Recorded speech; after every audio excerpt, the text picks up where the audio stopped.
Alright, so we're working on a 96 International 4900 with a DT 466 with the Marmon Herrington all-wheel drive front axle. So this has got front drive axle in it, and just kind of a look at it so you can get an idea. It's a transfer case.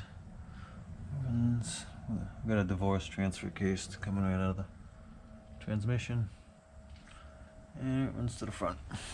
So the issue I'm having is that this slack adjuster, the S-cam, is seized in the shaft and the brakes aren't working, so we gotta disassemble it. The lug nuts on this side are reverse thread, so you gotta spin with the right to loosen them. So I managed to get the drum off.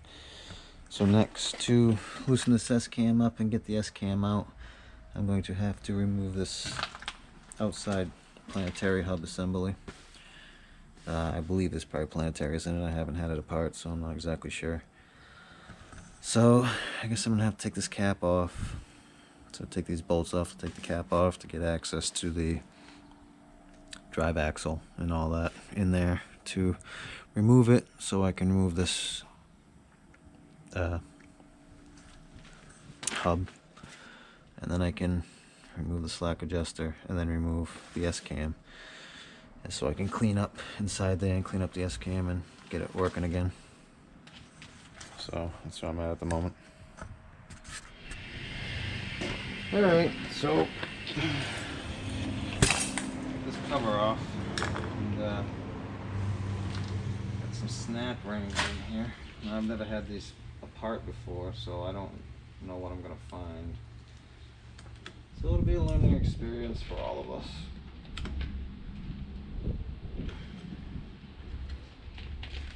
Ring number 1.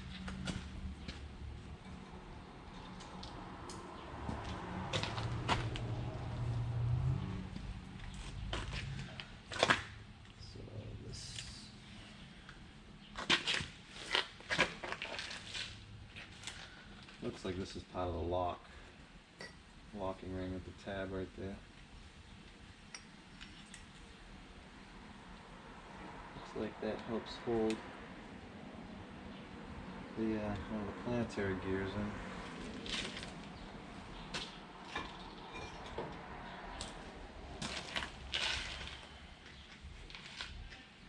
in. Another snap ring in here.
We got flat tire.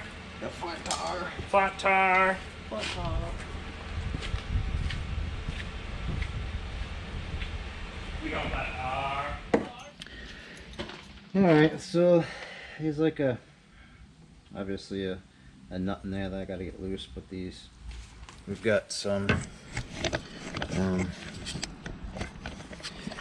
we've got these planetary gears there. They're all in the way. So inside there's a big retaining nut that's on the spindle. Here's a pointer. So right there's the spindle, and there's the retaining nut, and it looks like there is you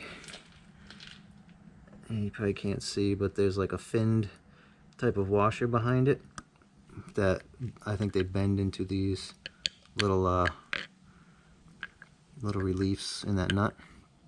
So I gotta take these big regular screws out and then separate this hub so I can get the rear section of the hub apart, and then it'll pull off. Right here is where it, oh, you can't see. So right here is where it's joined into the knuckle. So that's what I got to do, because this S-cam obviously is behind these here. I mean, it'd be really, it would be nice if I could just squeak that out, but I can't. So I was thinking maybe I could orient it in a way that it'll just slip out past here, but it's not going to do that, I don't think. So that's where I'm at the moment, and that's what I'm going to do. So I'm going to take these off with an impact screwdriver, and then yeah, separate it and continue on. So let's see if we can get these out. This is probably not going to be the right size, is it? What goes in there? Maybe. Big maybe.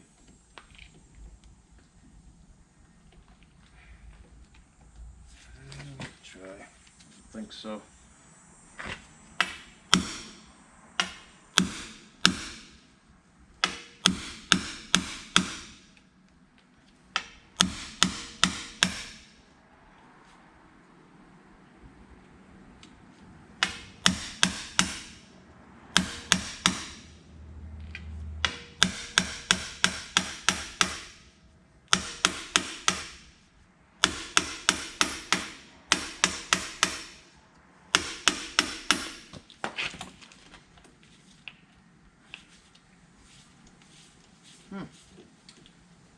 Actually worked.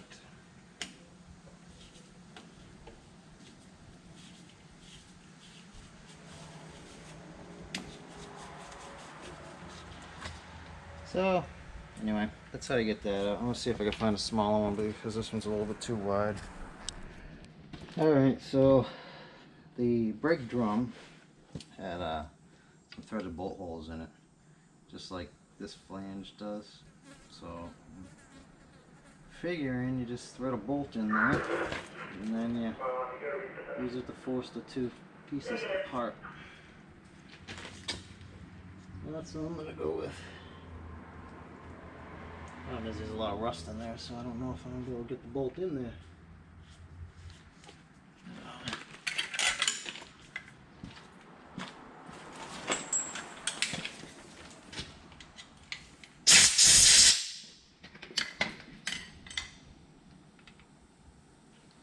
Providing this is even the right size.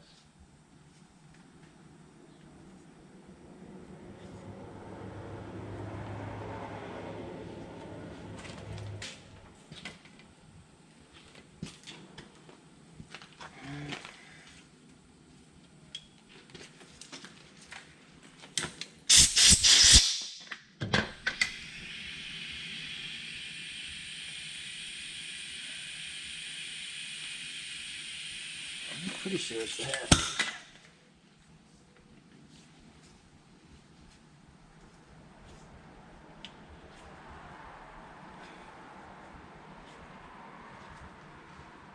Maybe it ain't.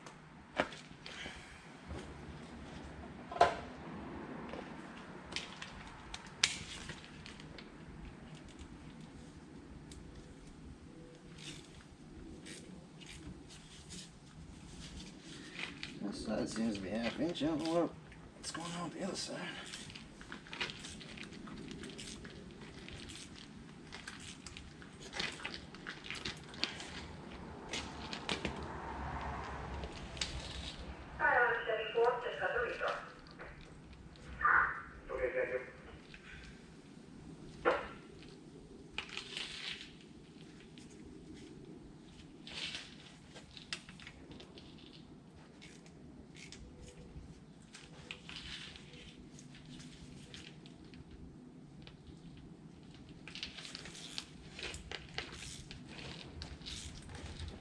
Doesn't help that there's a ton of rust in there.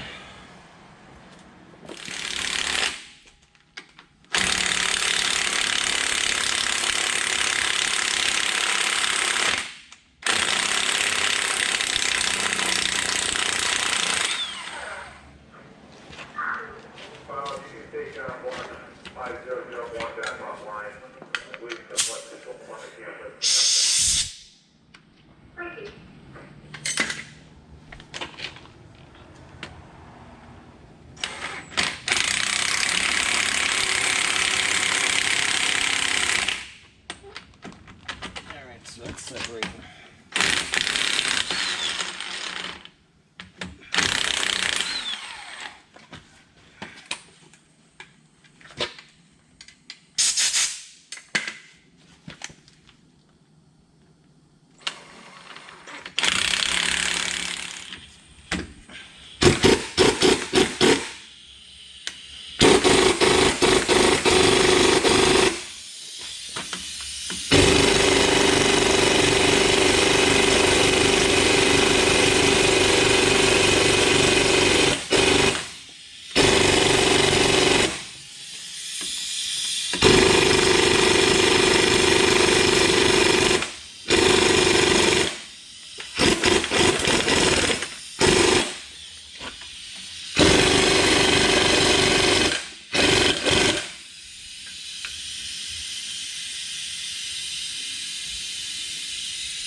That's gonna be a hot bolt.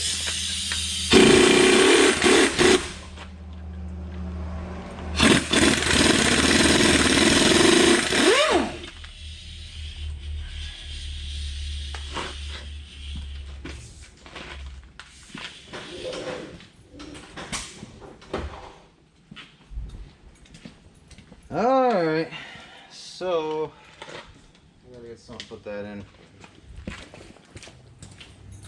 Pizza box.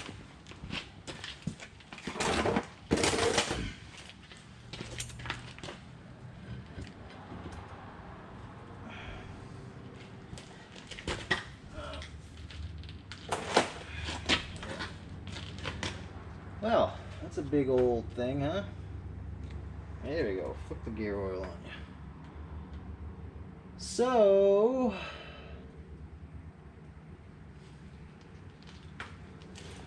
move along. Let's see.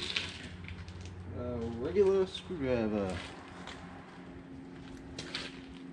So, yeah, you've got two nuts together.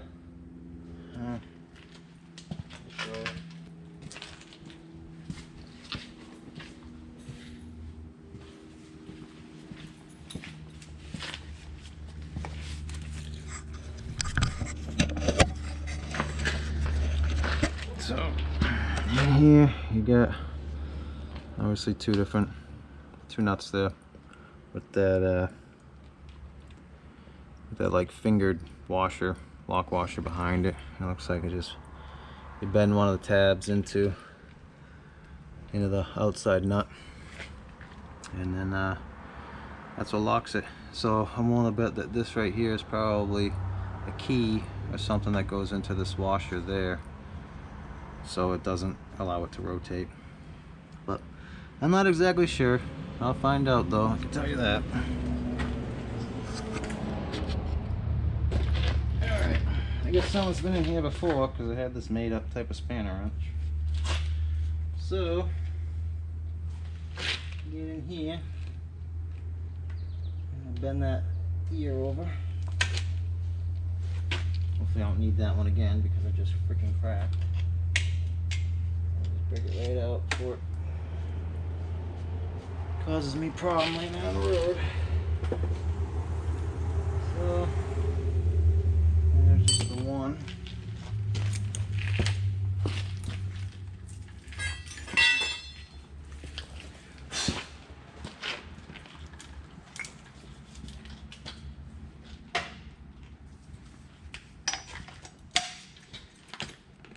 Put this on.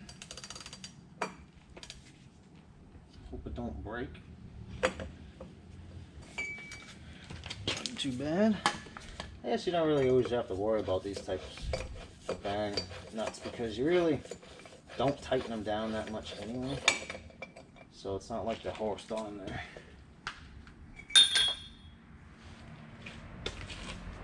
Is that?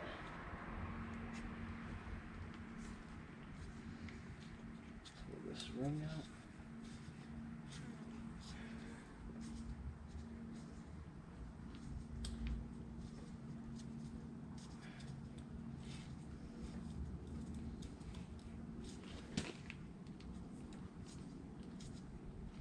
Stuck in the grooves.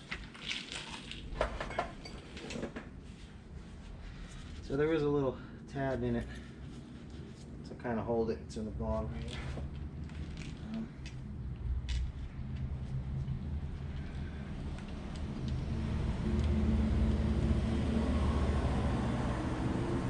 So I guess you can flip it around when I put it in and I can use the other side.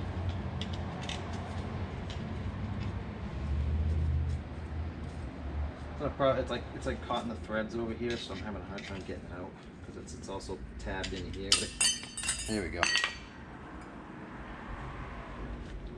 That's how you do it.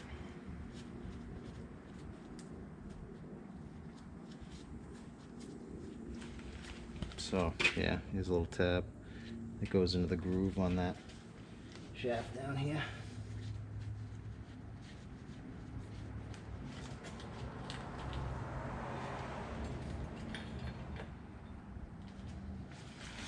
Where's the big nut? Big nut. So here's my question: is how tight is this? Because I do not know. It's not very tight. So I'll watch where it is, and then I'll see. So basically, the way it looked was.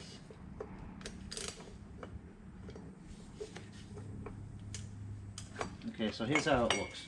I find normally with these trucks, the way I found an easy way to do it, you torque the nut to like 50 foot-pounds, and then you rotate the hub or the drum or whatever it is, or rotate the hub a couple of times, and then you back it off till it's loose, and then you just go pretty much as tight as you can by hand, and that's usually right where it belongs. So more than likely, because this was just a smidge beyond tightened by hand, it probably had to go a little bit more to get the tab in.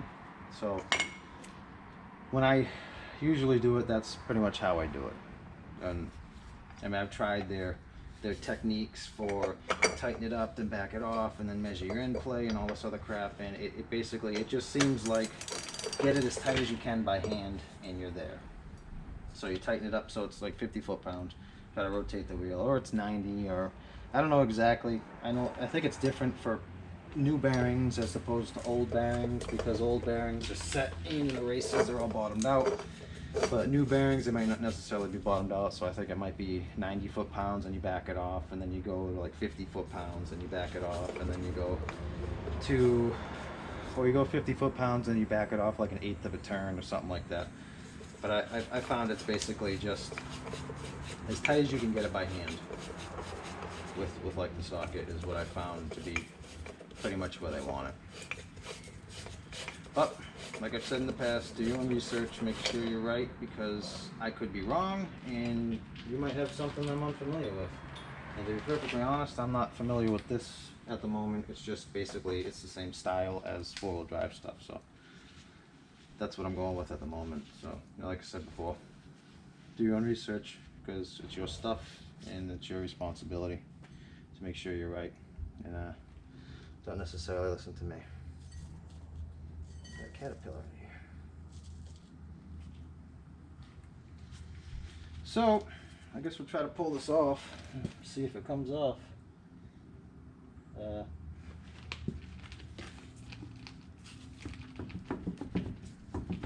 Yep, clean it.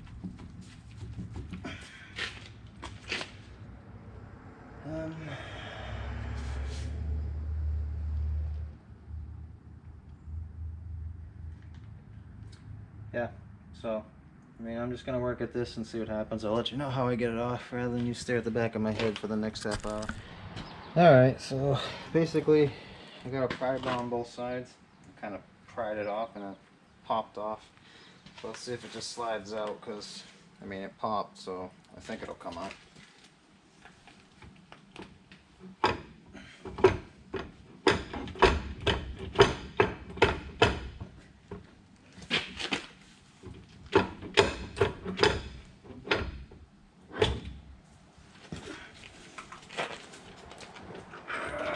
That's heavy.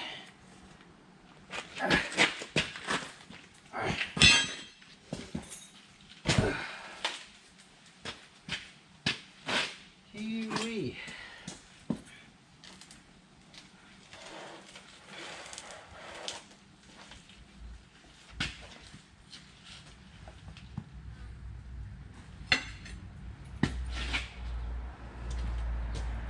So that seemed like that's what it was. Just pull it.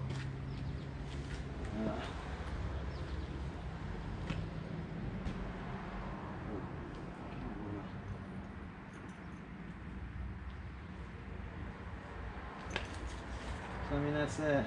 Get you in a shaft here and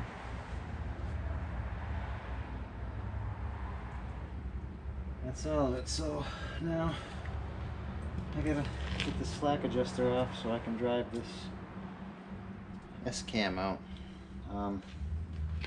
Basically it's just gonna be a lot of heating and beating and just kind of pounding on it until it comes off. I mean, I got all the snap ring and everything off the slack adjuster, so it's basically seized to the S-cam, so I'm just gonna drive that off, drive the S-cam out because that's all seized up in there, and we go from there. So that's how you get that pot apart. So now I'll come back when there's something to show you. Okay, so I got it all apart.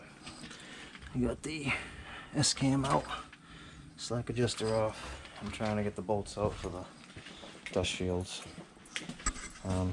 Here's the S-cam. You can see where the outer bushing is seized onto it. And that's what our problem was. And here's the slack adjuster. I managed to get it off without destroying it, so see if it still works. Oh, that's where I'm at now.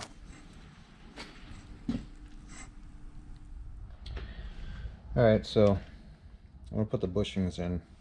Now I got these two seals. One seal goes on each end. So you see how we got the spring in here. This side's flat and the spring's in there. Well, the way these work is this side is the side that holds the oil or the grease or whatever, and then this side would be the outside generally. So because of the way the taper is, things could come from this side in, I believe, but as you come out this way, the pressure would force the seal against the shaft. So the way that this goes is on the inside brake side that goes into the drum, you're going to have the seal with the flat side facing in towards the brakes. And on the opposite side, you're going to have the flat side also facing towards the brakes and the spring facing towards the outside. That's how it came out, and that's the way I'm going to put them back in.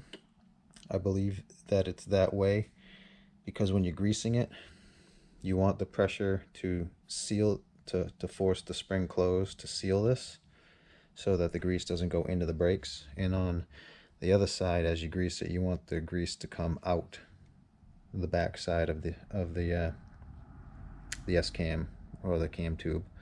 So it'll just go between here and push this open, and the grease will go out instead of coming in. I might be incorrect, but that's what I believe.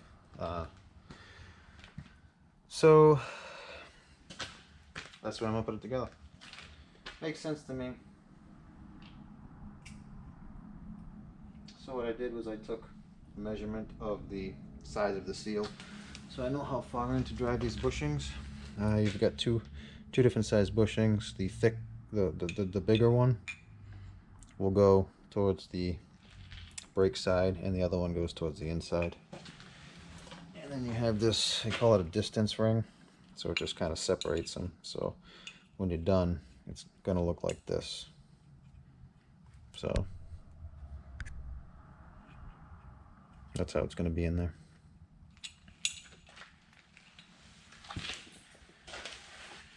So what I did was I got a socket that will pretty much push on that without getting stuck in the tube.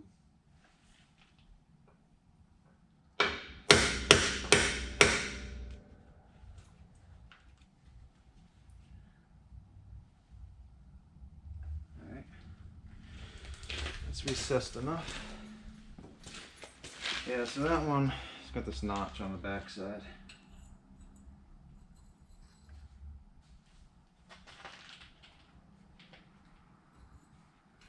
Alright, so here's another thing to keep in mind. So you got all these little holes in here. You also got where the grease fitting comes in. So you're going to want to line those holes up with the grease fitting. I don't necessarily think it's going to matter as long as it's in there, because the grease will go through the holes. Because there's a... So you got this relief cut in the middle there, so I mean, that might not matter now that I think about it. Because even if you get it anywhere in there, the grease is going to go around this fitting and around this ring and then through the holes. I'll probably get that piece of burr out of there.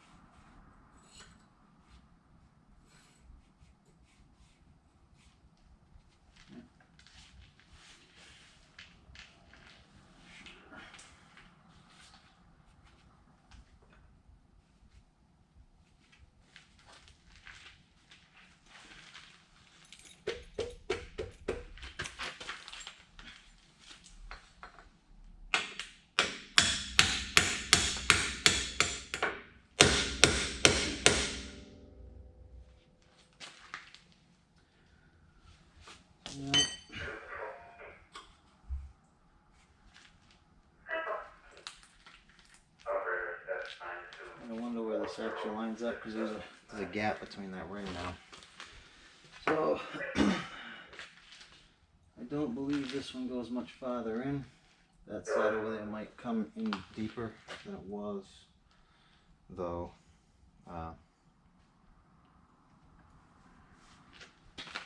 To close up that gap. So.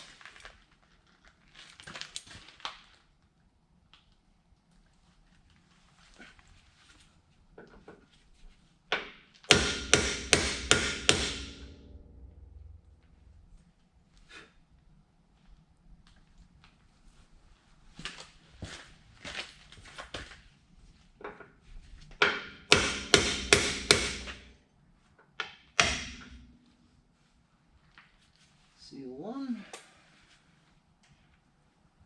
You know, they might have another. They might orient them seals so when you slide the shaft through, it goes into it and it doesn't hit the edge too and pop the spring out or anything. That might be a reason also. I don't know really the real reason. I'm just trying to figure it out. This side's gotta be difficult to put in.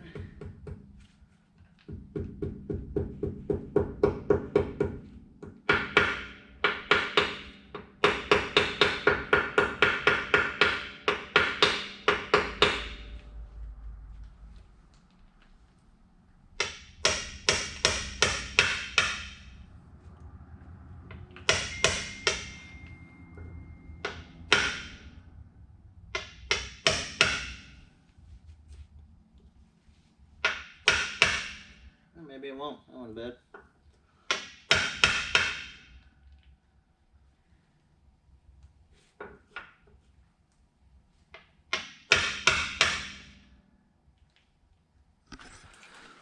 Let's see. That's where the grease comes in. So you got a distance ring, our bushings, our seals. So I put a shaft in. I would grease it, but it's just gonna get wiped off by that seal. So I'm just gonna put it in and grease it once it's in there.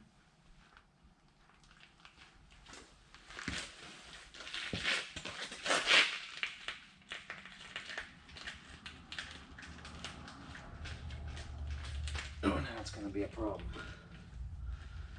Just went through the other way.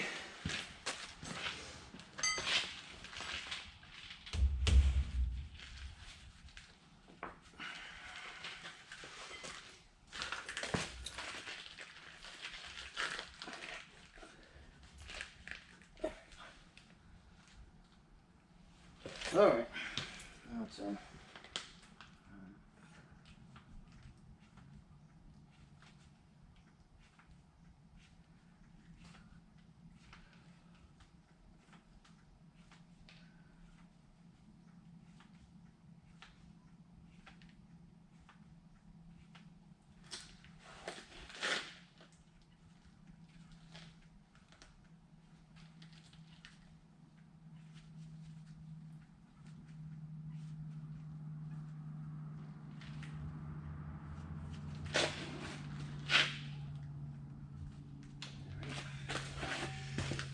Cool now. So that's what it looks like on the back side. You can see the grease squeezed out. So we got grease. Now I got to get that spacing ring and the slack adjuster and the snap ring. There's that. Put this on. Let's see. So this is going to be in the roller.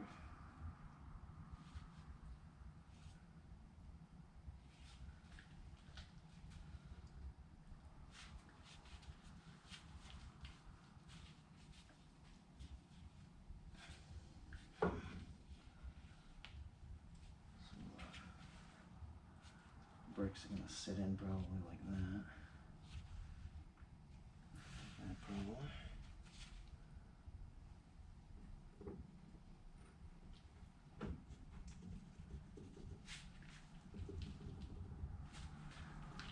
You know what? She never sees that. We'll never sees on them splines.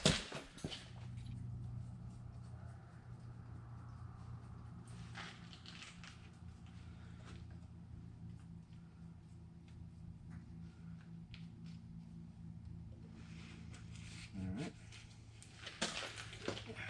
That done. Grease on my hand. So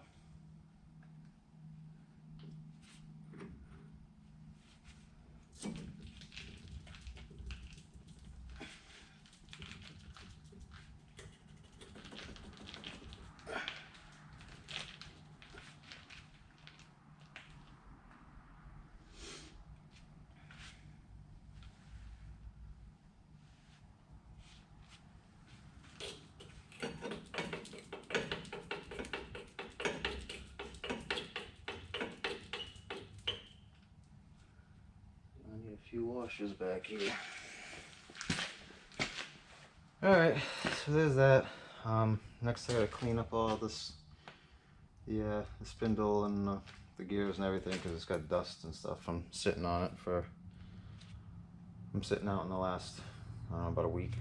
So I'll clean up all the stuff and I'll clean up all my gasket surfaces that I gotta put some RTV on, and then I can come back when I'm ready to continue. Alright, so I gotta change out this wheel seal.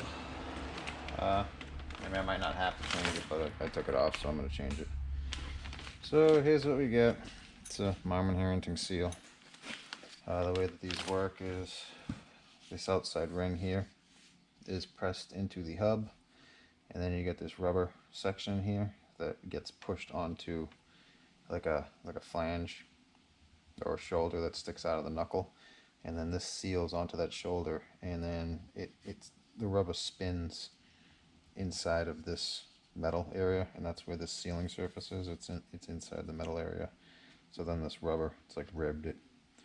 It goes over the stepped out shoulder that's on the knuckle there. So being this one's old and you're really supposed to change them when you remove them, I'm going to change this one. It's a little hard to get out. It looks like somebody used some gasket maker RTV inside there, so it's kind of glued in a little bit.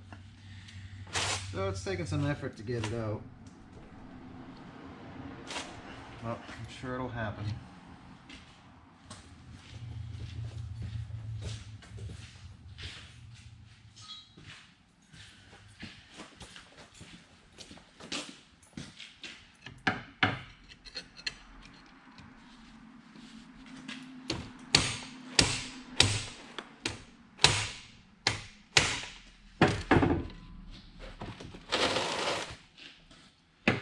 Not exactly sure what this is for. It almost looks like a tire spooner. It might actually be like a seal remover, like some old type, but it actually works pretty well. I was trying to use a pry bar, and it was working a little bit with the pry bars, but you end up running out of angle. So basically, by the time you start getting it moving, you're already up against this section here, and it doesn't really go anymore.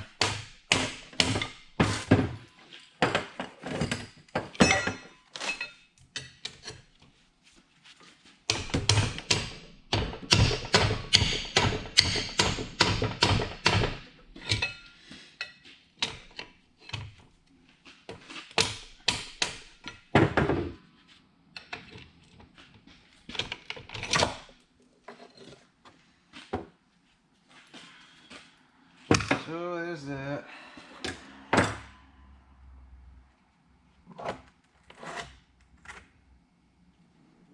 It's kind of mashed up pretty good coming out.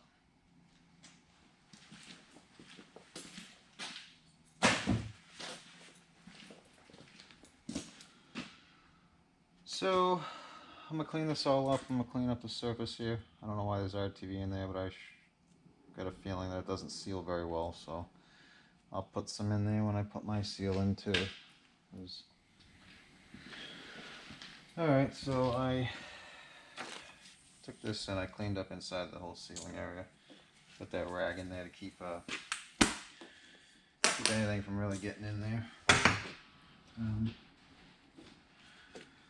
So clean this up. And get the grease off the area there.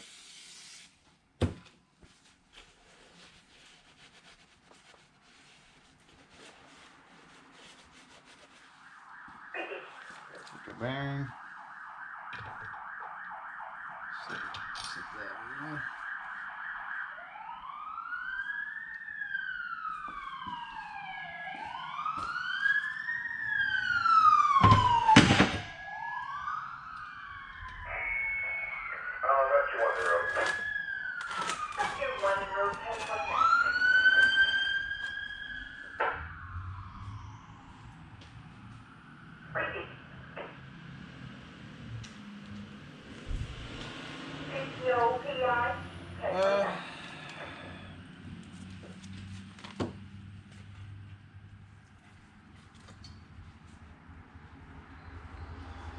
So I got some of this fast gasket. It's black. I imagine it's good for. It says it's good for oils, oil pans, and stuff like that. So you're gonna want to make sure that whatever you use, if you do use a gasket maker on here, that it's good for contact with gear oil.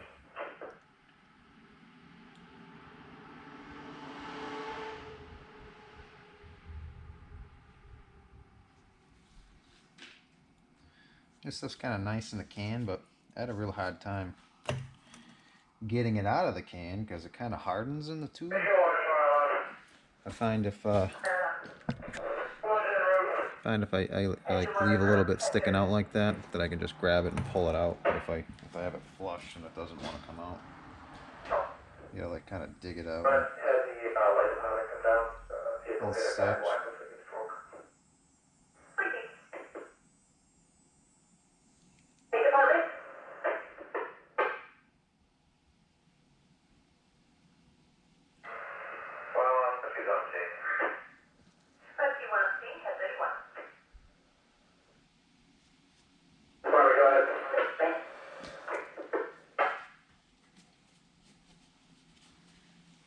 So that's what I did. Kind of put a little smear around the edge. This has a label, says oil side. Let's see if we can get it in without destroying it.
This is the wrong time to try to make a video, huh?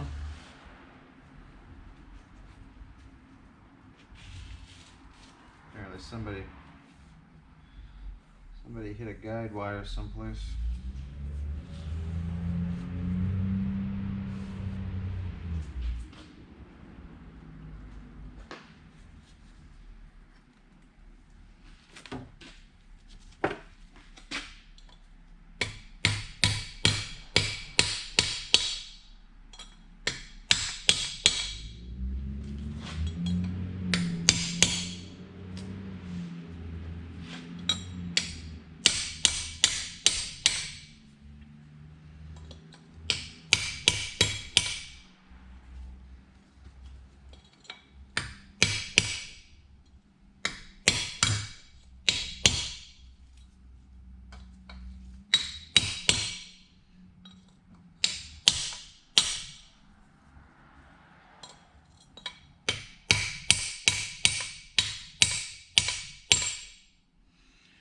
Well, I'm gonna go with that's in there. So this has got a raised lip on there, so I can't hit it flat. I don't really have the correct seal driver for it, so that's why I was using this. I just kind of, I mean, you saw me, I just had it braced across there, and I was going around that inside lip, so I wasn't mashing it in, because I don't think that's strong enough. It's basically, it's curled like this, and then that lip sticks up. So if I was to press on that lip, it would have just crushed it right into that rubber seal. I swear they design these things so you have to buy their specific seal installer, otherwise you'll ruin it. But anyway, so show you some of it.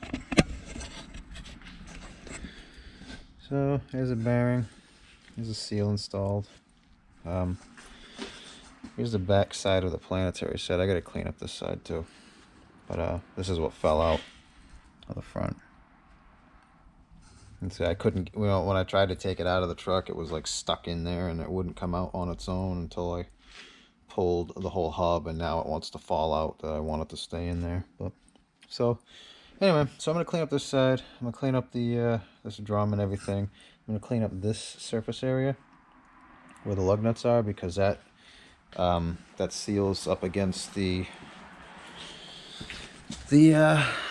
ring here with all the I guess those are planets. So I'm gonna clean up that. I already cleaned up the shaft and the seal. and then we'll go from there. So this truck's got a broken wheel stud on it.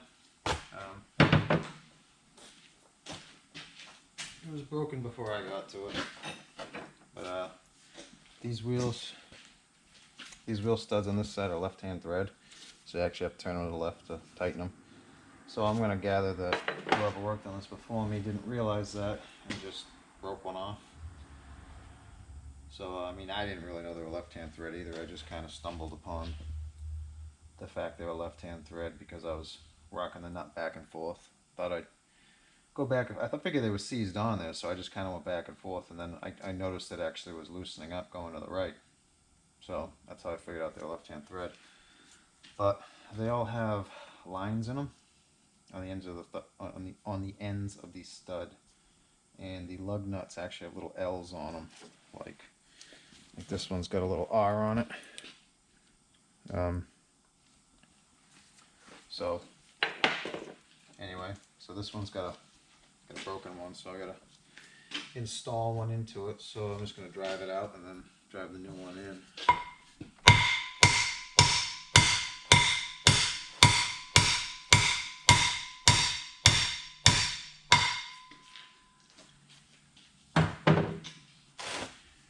Riding the same size. I didn't get the wrong one. Just to tell you the truth, it looks like it might not be correct. So now let's think. That's about 9. No, that's right.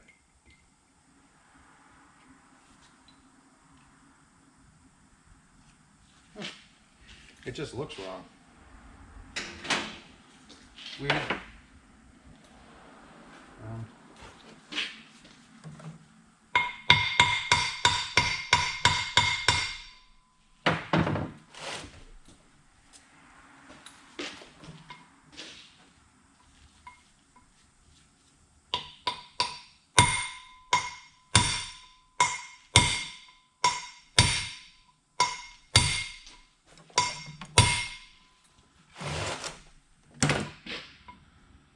Fine.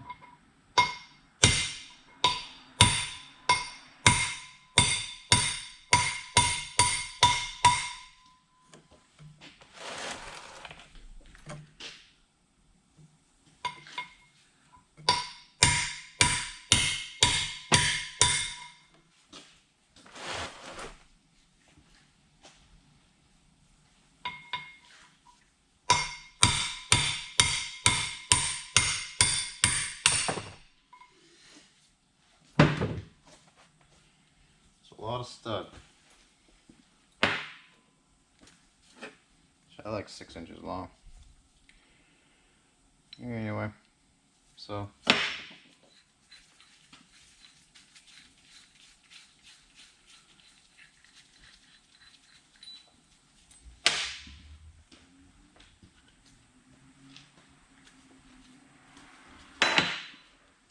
clean up right here where this one goes, so we don't have to go around it.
So take the new one, machine from behind, and get your splines lined up so you're not like it's like kind of cross threading, but not. It's like they're straight cut. If you get them crooked or off, then you're gonna end up driving a new set of splines, you know.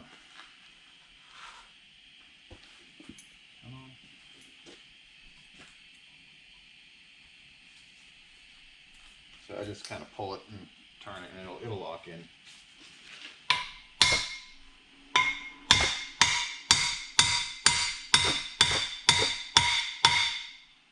Going in is way easier than coming out.